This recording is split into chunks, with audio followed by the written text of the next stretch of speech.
Hey guys, Melly Spirit here, how y'all doing? And welcome back to Seduce Me to the Demon War. Let's get right back into it. Eventually, I did rise from my sleep, somehow fully refreshed and calm. How could that have been? Did you have a good rest? I turned my head to see Diana at the door, arms crossed and leaning against the door's archway. She had a look of concern and pure curiosity on her face as she awaited my answer. I am kind of curious. For my personal thing, I would ask her if she is okay, even though we didn't get good on the right foot. Diana stared at me, slightly shocked. Did she not expect me to ask? Huh. Well, yes, I'm fine now that I've had proper rest. That's good. Diana shook her head and stepped into the room, closing the door behind her. So we need to find another way to get you back to the human world. It won't be easy, but I believe it can be done by tonight, at the latest. Tonight? Really? Diana nodded and crossed her arms again, leaning on one hip. It will take time to get our shadow agents to gather the necessary supplies, but they are not hard to obtain, being that we're in a position of power.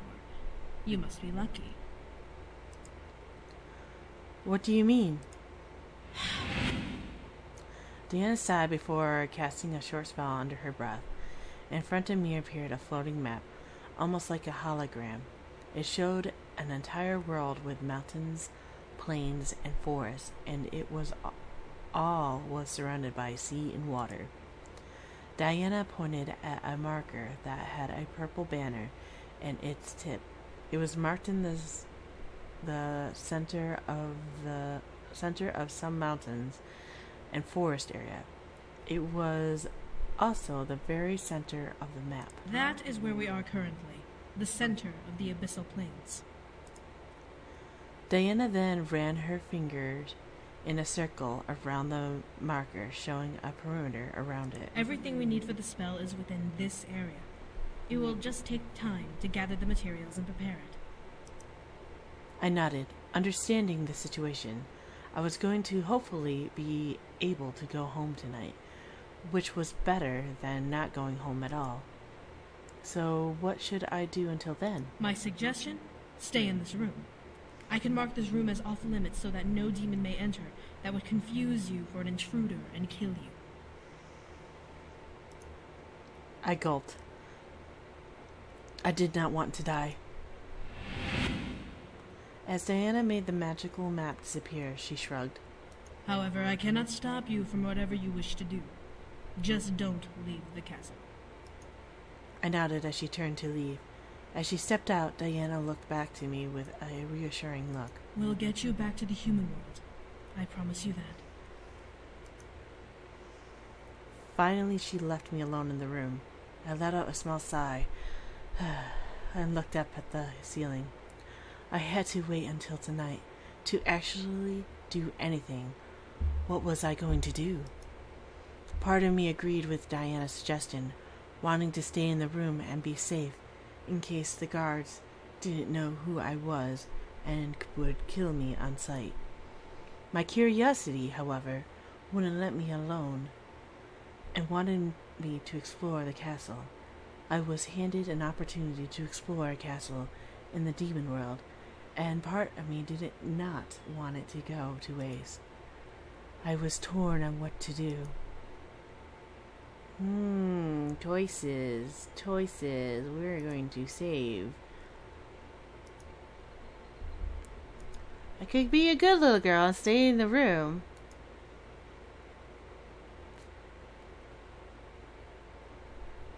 Oh, man. But would staying in the room save my life?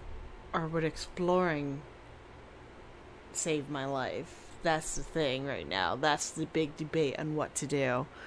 Would exploring save my life, or would staying in the room save my life? Choices. Oh, fuck it. We're gonna explore. There was no way I was letting this chance pass me by. I stood and walked towards the door, opening it a crack and looking around. There was no one in the hall. But there were 2 directions to go. Which way? Let's go left. I went with left. I closed the door behind me as I exited my room and began to make my way down the left corridor.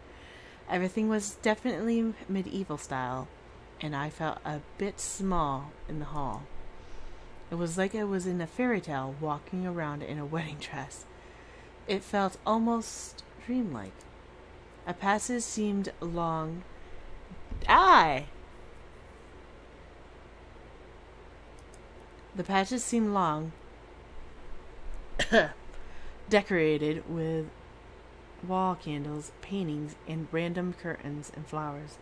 It was mystical to see, and I smelled. As I approached another fork in the hall, however, I sighed. Really? How does anyone find their way around? I looked back, knowing I hadn't walked far from my room. I could turn back. Yet...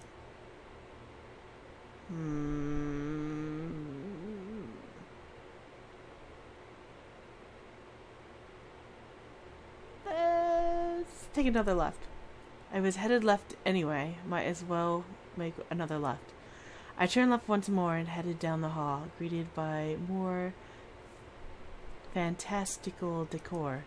The sound of a heated battle caught my attention. I quickly rushed over to see a door barely opened a crack, and behind it echoed the sound of clashing swords. Oh, good. We're in a safe section where we have met Diana. I peeked in to see Diana and the guard that was with her before in an intense sword fight. Now that I could take a closer look, the man was extremely handsome and looked human.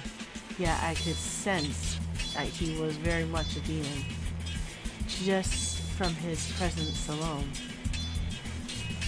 The man had the upper hand, but it was easy to tell that he was holding back slightly by letting Diana swing her sword again and again at him, before attacking her and forcing her to defend. The look on Diana's face showed pure concentration and almost anger as her sword clashed with his. I had never seen Diana this intense before, so to see stress and determination written across her expression was a surprise. Why was she fighting with a sword, though? She had demon magic. You're holding back! Enough! Diana jumped back from the man, bringing her sword to the side.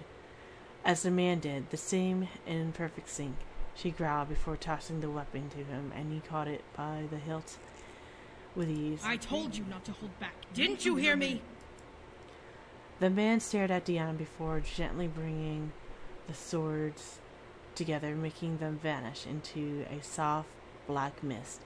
He began to walk towards her as she turned around and crossed her arms. You can't treat me as if you are training a child, Sarah. I need to be ready for whatever the demon lord throws my way, and you holding back is only a hindrance to me. I apologize, my lady. Empty words. It clicked. They were training. This man was her trainer, and she was being treated like a novice. Why? Also, did he apologize? Why was she being so harsh about it?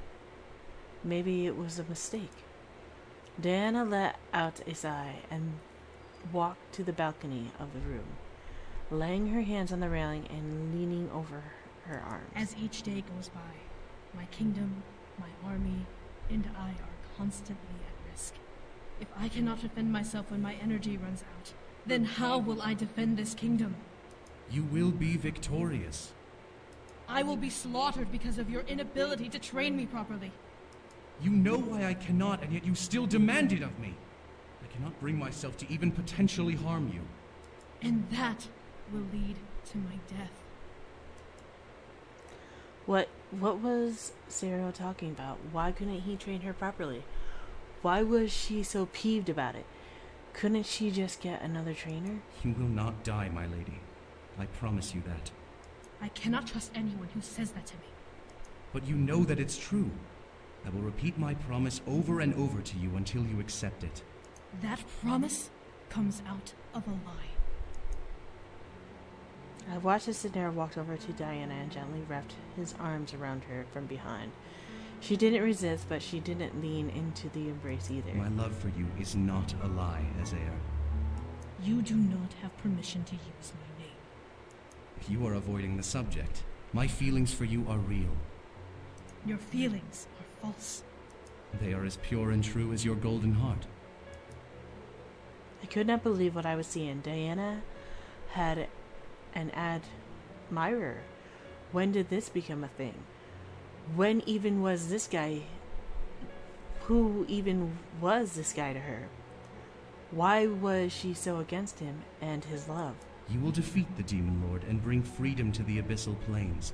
You will rise and become the land's new queen and sovereign, and I will stand beside you forevermore, because I love you. Deny my love all you may. I have served you and your family my entire life. I could never lie or hurt you. If you truly cannot love me back, then I will remain as your humble protector and servant till the end of my days. You waste your life on me. It is not a waste to serve and protect the woman I love with my life. You waste your love on me. It's not a waste to love such a wonderful woman. I didn't know what to make of this. Sierra really seemed dedicated to Diana, yet she was putting up some sort of emotional wall between them that he couldn't break through. It was sad to watch, yet from the posture Diana held, I could tell that she felt her actions were justified. Maybe she was trying to protect him from her. Maybe she didn't want to hurt him. I had seen firsthand what she could do if you had something she needed. This must be how she acted when something needed her. Da-da!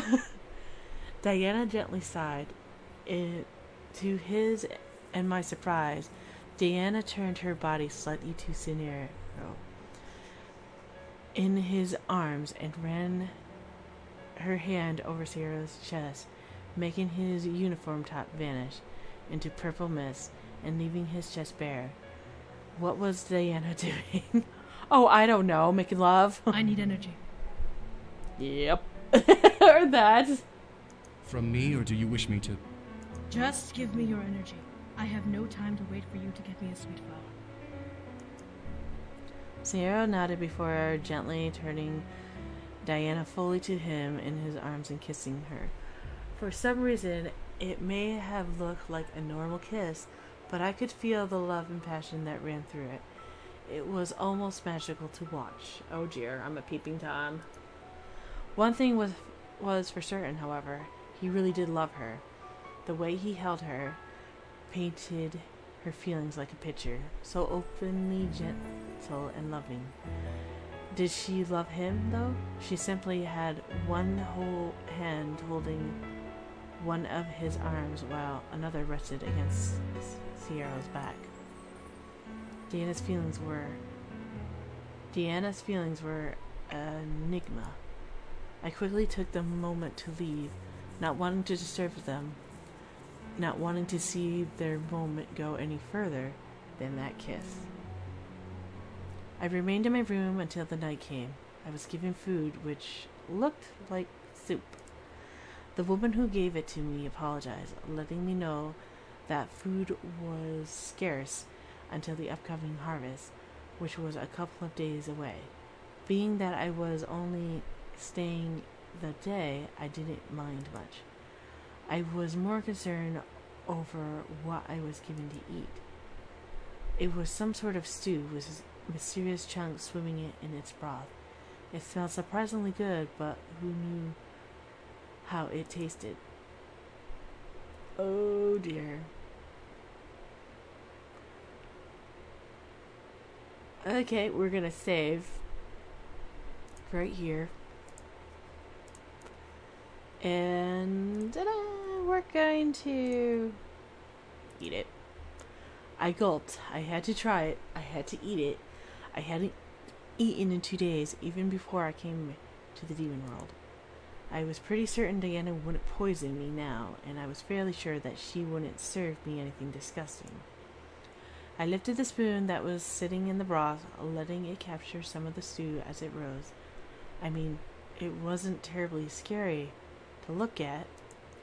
I gulped and slowly brought the spoon to my lips, feeling the heat emanate from the stew.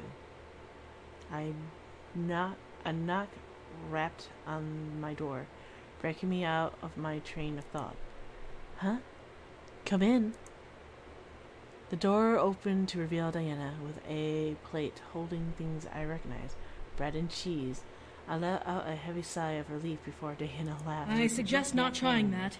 As good as it smells, the taste would not sit well with you. Instantly, I moved the bowl to the nearby table. Thankful that I did not have to try it, Diana handed me the plate and nodded, reassuring me that what was on it was indeed what it seemed. It's not much, but it's human food. Eat up. I will. I began to chow down, feeling the hunger in my stomach dissipate with each bite and swallow. The food I was eating surprisingly was delicious. As I began to crave something to drink, Diana chuckled and formed a small goblet in her hand, filled with clear liquid that I assumed to be water. I took it and drank it down, feeling my thirst quenched before I let out a sigh. I feel so much better. I can tell. Take a moment to finish eating, then we'll head for the ritual. I looked up at Diana, suddenly excited. Everything was prepared for. Was it possible to go home now?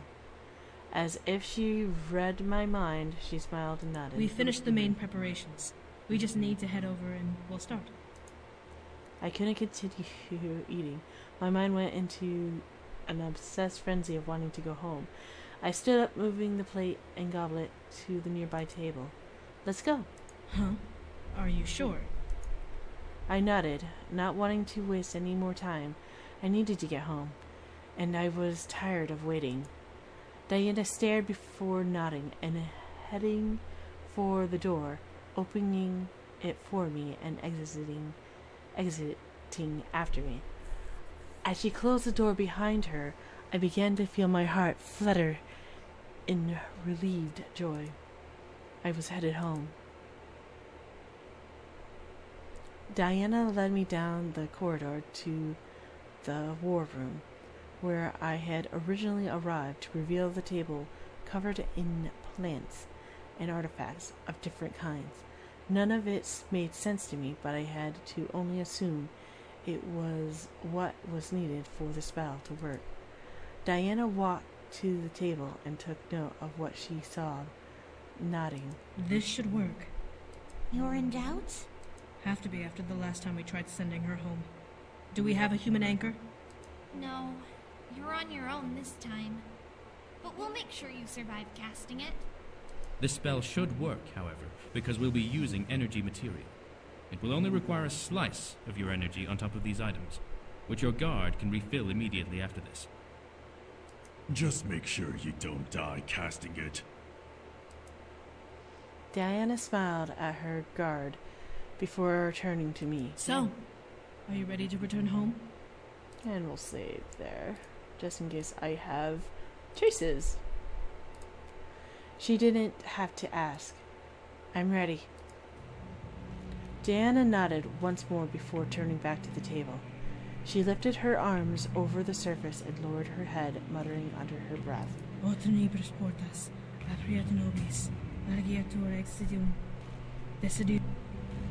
Sorry, guys. Let's do that again.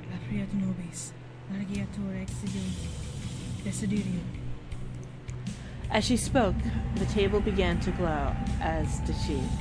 A dark purple aura began to surround her form as she lifted and arched her head back, staring at the ceiling.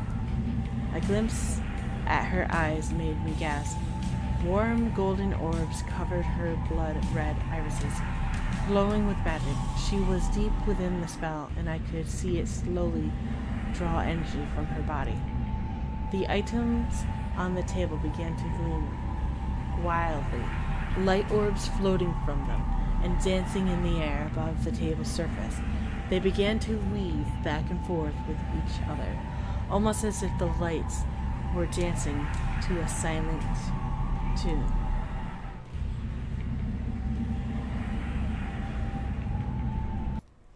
Thanks so much for watching. If you liked that video, please give it a thumbs up. If you're new to my channel, you can always subscribe.